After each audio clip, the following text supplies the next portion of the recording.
the Water and Sewer Authority of Cabarrus County to order, January 18th, 5 o'clock. First order of business is the oath of office. We have a new member amongst us, and Randy Holloway, we are thrilled that you're joining us, and we're expecting big things from you. Oh, thank you, Mike. Shanna is going to administer the oath of office. Yes. If you will please stand, place your left hand on the Bible and raise your right hand. Repeat after me. I state your name. Holloway. Do solemnly affirm Yes. that I will support and maintain the Constitution and laws of the United States and the Constitution and laws of North Carolina, not inconsistent therewith, and that I will faithfully discharge the duties of my office as Director of the Water and Sewer Authority of Cabarrus County, so help me God. Good. Thank you. Thank you. I promise I'm not gonna whine too much about sewer capacity. Not too much. That's all we do. The rest of it. I didn't say I wasn't gonna whine about it at all. I just don't whine. You want to be different. different. Randy, what we want is solutions. Don't bring us your problems. But welcome. We're glad you're here. All right. Working with you. Unfinished business, we have request for approval of the minutes from December 21st, 2023. Do I hear a motion? A motion, and a second. Any discussion? All in favor, say aye. Aye. Any opposed? Motion carries. We will move to new business. Randy, going to walk us through bond order. So this is our last item of business for our revenue bonds to move forward. So this is I'm asking to approve the bond order for up to $100 million for the phase 4 expansion. After you, if you don't have any questions, I ask you approve the bond order, and then I'll have a short presentation on the, I guess, the financial impacts of the bond order. You have any questions? Any questions? Motion to approve. Okay, got a motion. Got a second. Any discussion? All in favor of that motion, say aye. Aye. All opposed? Motion carries. Into just the update on the financial impact of where we're looking right now. I updated this presentation from last April. At the time, I think we're at principal amount of $89.5 million. Now we're at principal amount. We're looking at $94 million. An interest rate of 4.16% is what I'm going to present tonight. I did have our financial advisors run some numbers, and if we sold the bonds today, we would actually be at 3.81%, which would be considerably better. We're still looking at a 25-year loan, and of course, we're going to use the 5-year averages to allocate the debt payments. Be interest only for the first 2 years. So for fiscal year 25 and 26, it'll be interest only, and then level debt service after the first 2 years. I think I can do the next slide. Sorry, I already jumped. Oh, you already did. Okay. Okay, here we go. So the first 2 years, and this is with the interest rate a little bit over 4%. We look at a $4.41 million interest payment for fiscal year 25 and 26, and you can see your jurisdiction's impact based on that 5-year average. So if it was at if we would sell them today, if we were at the 3.81, you're looking at a $4 million. So that interest rate would help us about $400,000. So we'll hope that those interest rates stay steady. So since you approved this tonight, the LGC's slated to approve our application on February 6th, and then we're planning to sell the bonds February 7th. So we got a couple more weeks. Hopefully everything will stay steady, and we'll see those lower interest rates. Bond advisors saying it might go down more between now and then, or do they have any opinion about that? They have not said, but it's probably your guess as good as mine. Is we've already seen inflation figures. If they come in, that's always something that could control the market, or it just depends on the what the interest rates are going to go up, down, recession or not. So we'll just hope that they stay steady for the next couple of weeks.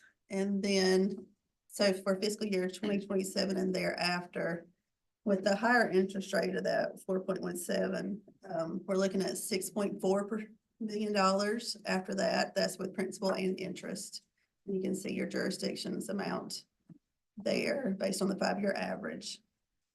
If the interest rates for today, you would drop that to 6.1 million. So we would save several $100,000 with that better interest rate. And then the next slide just shows the 2 revenue bond. So we will have, this next fiscal year, we'll have our last payment of our previous debt. And then so for fiscal year 26 forward, all we'll have is the revenue bond debt that we have here. So it'll be lower those first 2 years for 24, or sorry, for 25 and 26. So it'll be interest only for phase 4. And then after that, it'll be principal and interest for both. And you'll see the increase in the budget this next year for those interest payments. So our fixed costs will go up the $4 million or 4.4, depending on how we fall. Have any questions? So where did the 4.41% rate come from?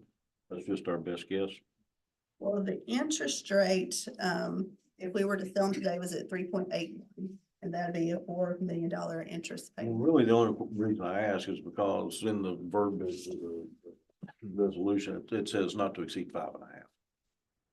So where did that 5.5 ceiling come from? And From our financial advisors.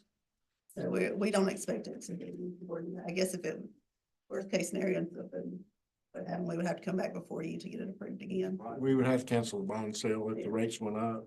That's why we went with $100 million, even though we're expecting to issue 94 million. And also the rates are higher than what we will actually experience. So we don't have to cancel the bond sale and go back through the reapproval process. Just gives them a cushion. Cushion.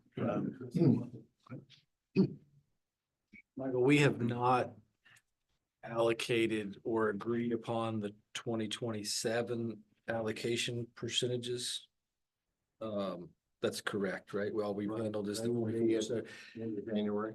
I'm assuming that, so if anything gets crazy throughout that negotiation and those allocation percentages Well, move away from 5-year averages, we have the flexibility. I mean, if somebody fights for more flow and we agree to give it to them, that debt service, in my opinion, needs to be adjusted to account for the flow that they got. So we still have the flexibility to do that through the annual budgeting process, I guess. Okay. Yeah, that was just one of my assumptions, that we would use the 5-year average. Sure. Now, yeah. Can you forward this, or at least the current impacts to the jurisdictions? I know that'll be part of the budget process, but the sooner they have it, the better. If I do. we'll have the real numbers like the first week of February when we sell the bond. That's even better, but These would be good for planning. good. Any other questions for Wendy? All right. Thank you, Wendy. We will move on. Michael, asset transfer, Adams Creek easements to the town of Mount Pleasant. Okay, in the late 90s, state revolving loan funds were available on a point basis, but if you had a project shovel ready, so to speak, sometimes other people weren't ready to do it, and they were giving out loans to whoever was ready. And John Murdoch at that time successfully got us several SRF loans to build projects. So this is one of the projects we had acquired right of ways in anticipation of trying to get SRF loans. We didn't get the loan. So we have actually acquired the Adams Creek right of ways. The town of Mount Pleasant currently has a need to use those right of ways. So we would like to transfer those. I'll look back at the old records. It's approximately $100,000 worth of right-of-way acquisition that we would transfer to them. It's been on our books since 1999. We have no current plans for that line. So we're requesting you authorize me to execute the documents to transfer those assets. And just one update on that, sort of talked to Michael earlier, we're still working with Mount Pleasant Council on that. Just making sure we got the language the way it needs to be, and we're referencing all the plats. So we're still working with him on that, but I think overall it's the form's there. So I think we would just ask you to, when you approve the executive director, just say all documents necessary to effectuate the transfer of the easements, rather than just to execute non-warranty deeds, since that's not done yet.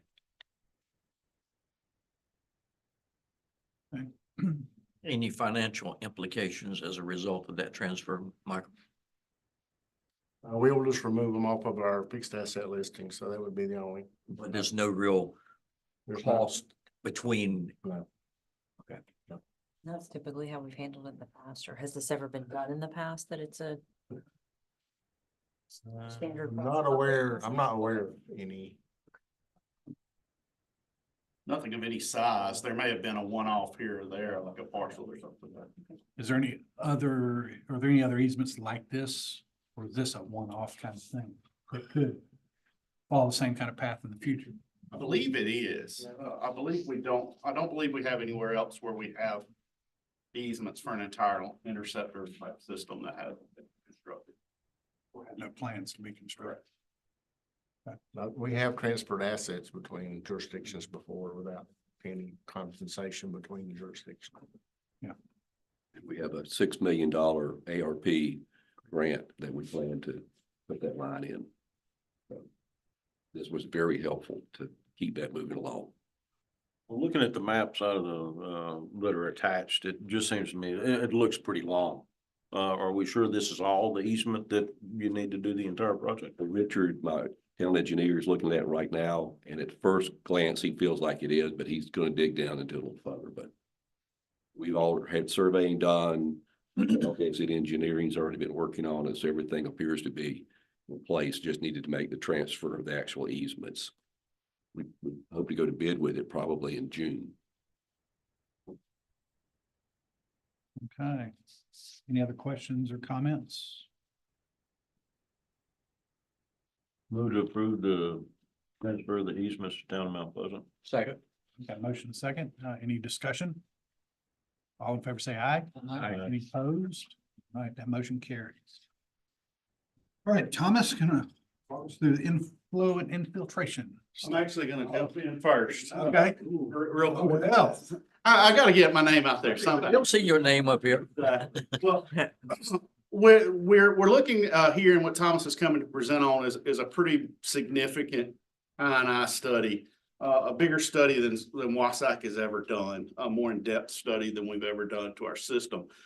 What we're hoping to do is to establish, with this being kind of the start, we have a pretty in-depth, and we've all been pretty detailed into a plan of building new capacity. Along with that, running in parallel, we want to have a WSACC-led system-wide approach to preserving capacity.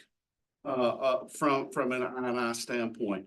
I don't know how many times I've stood up in front of this podium and talked about rainfall impacts, but it has been a lot. Just last year, 2023, we had a month that we averaged just over 27 MGD at the plant, and we had a month we averaged 18.3 MGD at the plant. That's a lot of rainwater and groundwater finding its way into our system. And at $35, $40 a gallon to build capacity, that's a lot of money finding its way into our system. So this is going to be the first effort to get started at a very detailed look. We're excited to have HDR as the selected engineering firm to do this. Looking back, we don't believe HDR has ever worked for WSACC, even though they're one of the largest water and wastewater firms here in the Carolinas. We're excited about having some fresh eyes. Take a look at our data, take a look at our system, take a look at past studies, past efforts that have taken place, the work that has taken place to date, I&I wise, both by WSACC and our member jurisdictions, and hopefully really get us started on the road to finding and fixing some problems within the system. I wanted to introduce real quick, Mary Canosby is with HDR. She's here tonight. want to give her an opportunity to introduce her firm and. Thank you. Well, not her firm, but the firm she works I've worked with. for a long time. I couldn't see this side of the table. So hi, my name is Mary Canosby. I work for HDR. And I've been with the firm for about 15 years, working in the industry about 25 years. You mentioned John Murdoch. When I started working 5 years ago, John was the director here. I remember it well. HDR has been we're based out of Omaha, Nebraska, but we've been in business since 1917 with an office here in Charlotte since 1961. So a long time. We have over 300 people in Charlotte, and we've been talking with WSACC and with Chad and Thomas for the last, probably several months, couple of years, just looking for the right opportunity. We are a lot of infrastructure. Water is the group I'm in, so we have about 2,000 people in water. And we also do transportation, all different types of infrastructure improvements, but really specialize in water and wastewater in the area. I actually live in Cabarrus County. So I just got over here in about 10-12 minutes, and excited to do the project. We have all the different technical experts we need. We recently completed, we worked a lot for Charlotte Water. We did their comprehensive wastewater system master plan, wrapped that up about a year ago. Like all the utilities in this area, everybody is struggling with capacity, I&I issues. People are moving to this area, so it's about putting the right pipe in the ground and the treatment plants, as well as the regulatory environment. So excited to do this project. I guess we'll be getting started soon upon your approval. So thank you for having me this evening. And any questions? Questions? Okay, thank you. Thank you. And I'll bring up the rear for this. He's got all the details. I will be brief. We do have about 148 miles of large diameter piping, combined with the systems from all of your jurisdictions. We have thousands of miles of pipe that connect to that. So there's a lot to the system overall. We have done prior studies on inflow and infiltration. This will be the biggest one that we've done. Based on those prior studies in the past few years, we have done several large I&I and sewer rehab projects that you have approved and that have helped conditions along those lines. So we are starting a larger effort, but again, we are continuing the efforts that we've undertaken with I&I, and I know many of your jurisdictions, many of your folks have done the same, within your individual collection systems as well.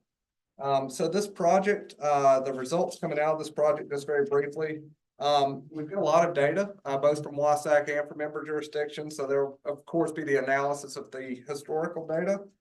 We've got the hydraulic model that Black and Veatch developed. HDR is going to build on that for their analysis as well. They're going to develop some strategy on I&I that is particular to us, how we can address it. We're not going to get every drop out of every pipe. That's not practical, but where makes the best sense to undertake those efforts, where will we realize the most benefit? And then coming out of this also, we will have member jurisdiction involvement throughout. We will establish those stakeholders and have those regular meetings with your staffs to keep everybody engaged there, because we are looking at this kind of comprehensively. And lastly, we will have a dashboard sort of interactive tool that comes out of this that will be more than a static report, where we can see the projects that are coming up that make sense to do. We can track the effects of those projects over time, that sort of thing. So we're excited about this effort. So tonight we come to you asking to approve this study. And I'll be happy to answer any questions. Thomas, I know that obviously the large diameter piping is WSACC piping essentially, but how small a pipe will they be looking at? If we have 6-inch pipes in some parts of our system, or even smaller than that, are they going to be looking down to that size pipe, or are they looking at every single place, or are they saying, okay, I got a 12-inch pipe here that's got a lot of problems. You guys go figure it out from that part into our system. Where is the scope stop and start on the investigation? That's a good question. So, and Mary, you can correct me if I misspeak here, but this study includes kind of looking at those major connections coming in from the member jurisdictions. And then there are a couple of layers included of being able to move up with metering into those systems to further evaluate that. Of course, we will work with your staffs to do that. That is left kind of intentionally ambiguous at this point on exactly where that would be, because they'll need to get into all the data analysis to know. But we will work a ways up into problem areas or, areas of higher INI that they identify. And then we will figure out what makes sense on the next steps. This will not be the ending of the effort. This will just be kind of a bigger chunk of the effort than we've undertaken so far. And again, we will involve all of your staff. So if it makes sense to transition to a further study further upstream, for example, like you're talking about, we can coordinate that and make some recommendations. So from this segment, essentially, we'll get pointers. Hey, you ought to be looking here, or you ought to be looking there, and the stuff, as well as doing the hydraulic modeling for the larger piping so that they can justify pointing out those locations for us. Is that what I hear you saying? Yes, sir. I think that's generally correct, Miriam. Yeah, Okay. yes, definitely. And then, as the data is analyzed and flow monitors are put in, then you can get more specific after that. And if I recall, we have a few allowances in there to get more specific in the areas where we see some different issues with ultimate recommendations. Yeah, and we did set this up with some additional services type money already set aside. So when we find unique situations, we can look into those as needed. But I think the key to think here is if you said, well, we want to find every piece of pipe that has a peaking factor over 2.5. We want to find every one of those. Well, if we did, we don't have enough money to fix all those. So the kicker would be, let's find the 10% worst areas. And let's direct money there. Then let's come out of this study with a tool that we can then the next year, we can look, well, now where's our the 10% worst areas? And we have a tool and something that can kind of continually evolve to say, this area looks better. We can tell we did work here, but now this is the next worst area. And it's a program that we're just essentially funding on a year-over-year basis just to preserve capacity.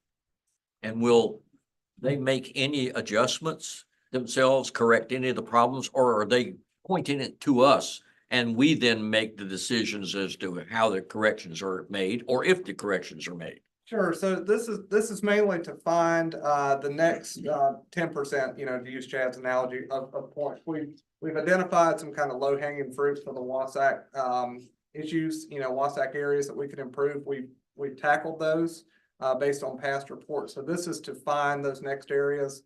We would from there say we found an area on a WSACC pipe that would really benefit from some sewer rehab. We would undertake a separate further study and design of that effort there. Thank you. So this is kind of a master planning effort for I&I specifically. So they're not doing any remediation, they're just identifying. Yes, sir. This is flow metering analysis and then building that tool that we can interact.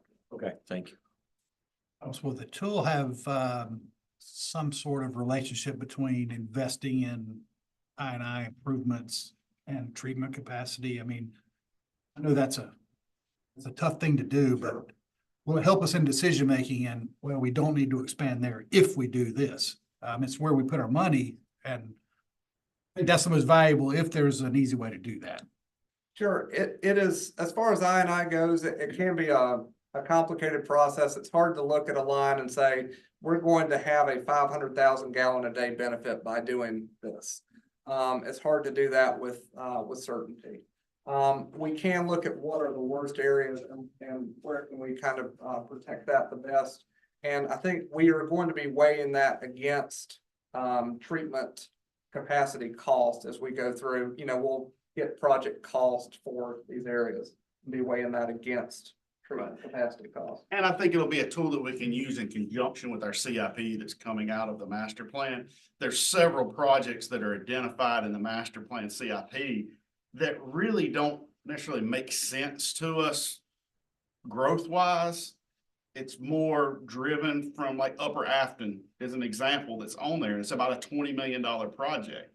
Well, let's look at I&I. Maybe we can spend $2 or $3 million between Concord, Kannapolis, and WSACC to rehab that and not have to do that project. Well, that's a huge net win if you can do a couple $1 million worth of work to put off a $20 million project. So I think it'll be utilized from that perspective too. And so the data coming out of the tool, we will be tracking that flow over time. So we will be able to see the actual benefit that we realize based on our flow metering data coming in.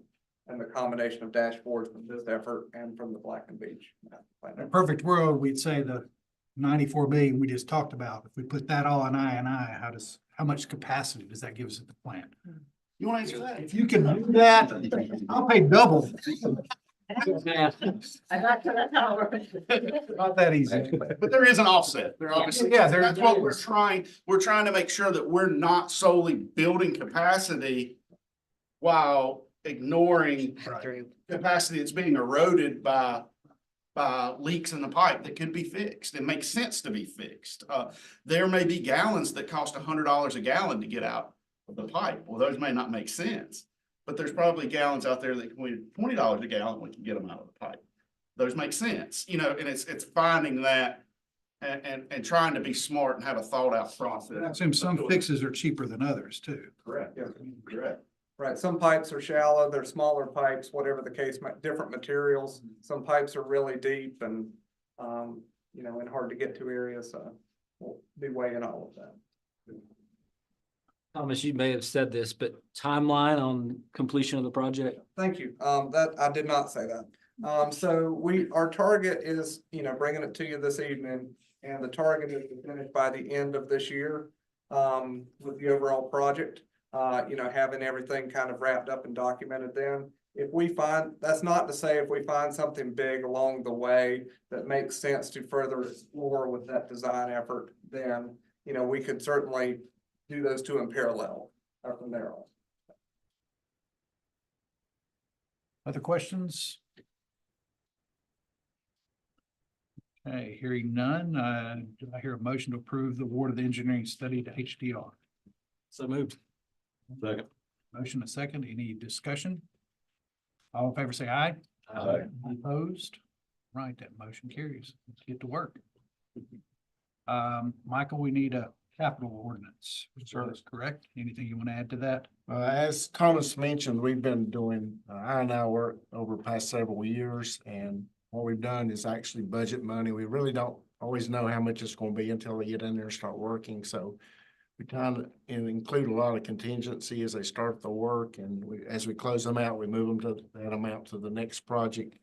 And we just finished up the Lower Back Creek project, and we have about $1.1 million left over in that budget. So we're asking to transfer that money over to this new project ordinance. Use the $526,600 for the study, and use the remainder as we identify items that need to be addressed or to expand the study, whatever the board decides how to move forward. So we're asking you to approve the ordinance to move the $1,104,573 over to this project.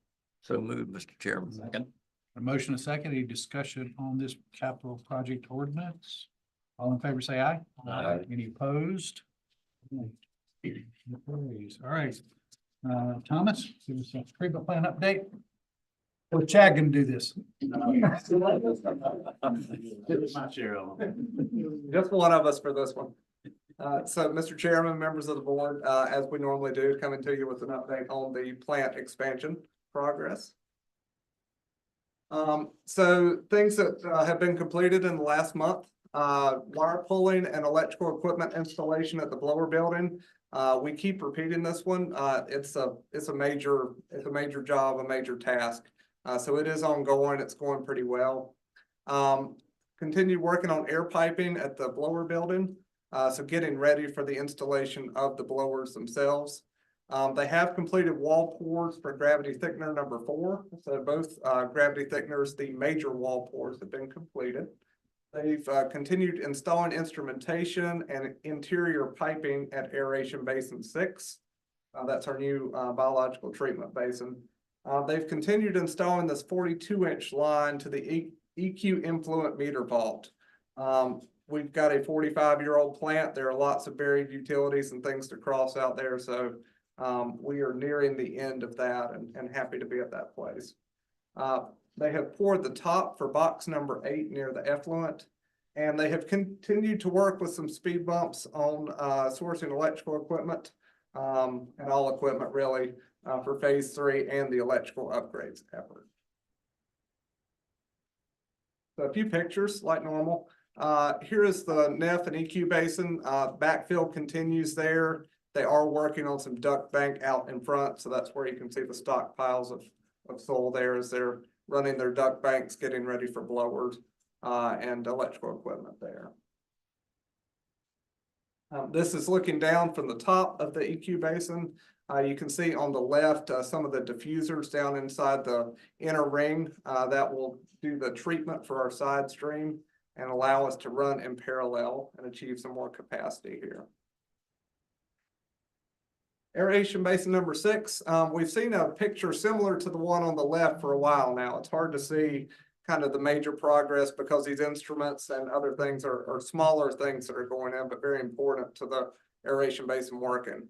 On the right, I know several of you have been out to the plant and have seen this, but you can see the air diffuser grids there. So the air will come down through the piping that's on the left-hand side of that photo and the other pipes like it to the diffusers in the bottom, and those will provide the air to the bugs, as we call them, that do the work to break everything down.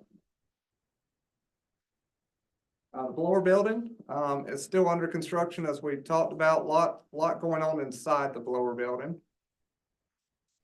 We'll move to that. They are continuing with air piping, electrical, etc. Inside that building. They shared with us today they hope to install the blowers next week inside that building. So 3 blowers going in next week. And those blowers will go where you see these kind of zoomed in here on this concrete pad. Those 3 blowers will be right there.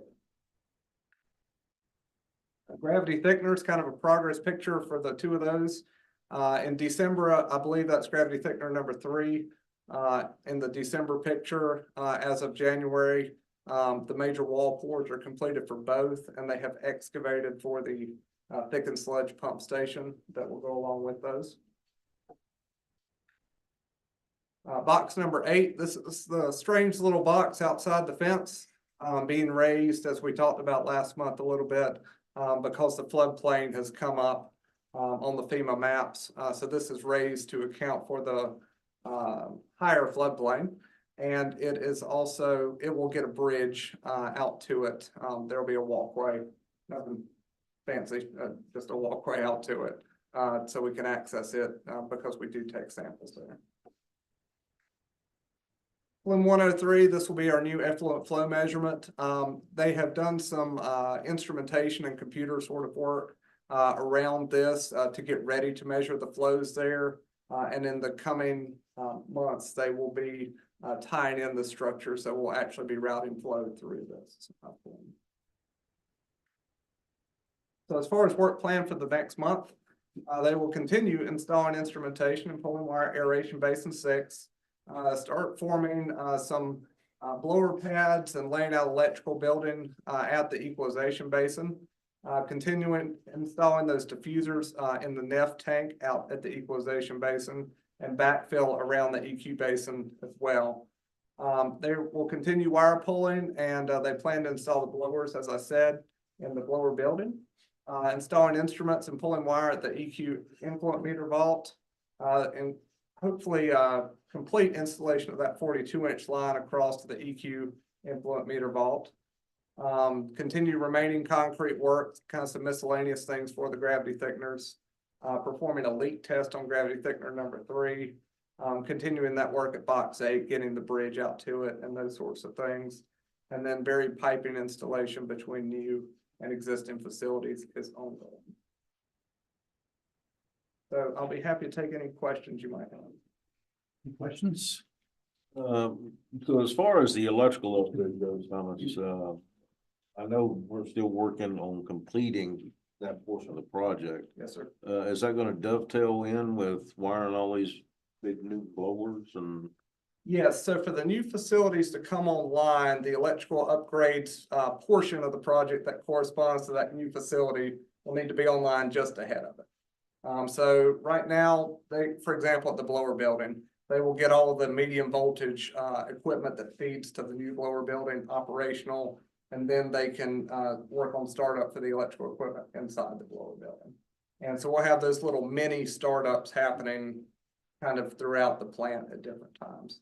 And they're working on a commissioning plan for that to more clearly show that to us. That's obviously gonna have an effect on our operations, and we just want to plan for that, so we're in good shape there. Other questions? Thank you, Thomas. Yes, sir. You got the floor. Master plan update? Okay, master plan update. I do not have a presentation for you tonight. This is a fairly straightforward update. I will turn the page so I at least have my notes here. We did have a discussion, separate discussions with each member jurisdiction and stakeholder organization this week on the flow projections. Those numbers are very similar to what Black and Beach presented previously. They did find some updates in the assumptions that they wanted to make. So we believe we achieved buy-in, on those new assumptions. They were more aggressive overall for the most part on those new assumptions. So that overall resulted in a little faster bump in flow, the way the assumptions are projected flow, the way the assumptions are structured. They are still working on the interactive dashboards. We talked about the dashboard for the I&I component that HDR will be working on. Black and Beach is working on dashboards for flow acceptance, for flow monitoring, and for CIP projects that we can kind of keep track of those in a less static sort of way. As far as the speculative limits request for the Rocky River Regional Wastewater Treatment Plant, that is ongoing. Black and Beach is working on the model runs for speculative limits at 40 MGD and 50 MGD. That is not to say that we have to go straight to 40 or straight to 50, but it gives us options within that range for what makes sense at a particular time. Like when we had our 34 MGD permit, we were able to get to 30 and then to 34 with some work with the state there. And finally, last but not least, we will be having a summary meeting with Black and Beach. We've invited staff from all member jurisdictions. That's on February 7th. And so Black and Beach is going to present the overall master plan, talk about each task, what they did, what they had for results. They're going to demonstrate those dashboards and take any questions from there. And so I'll be happy to take any questions you might have tonight. Thomas, when 40 and 50 you're talking about, does that also decide whether that would be one location or multiple locations along the river in order to achieve each of those discharge limits? Sure, it does not necessarily, it would give us some indication if we had an alternate location. I think we'd have some indication out of that, what we might be looking at. The assumption right now that they are going with is that those expansions will be at the Rocky River plant.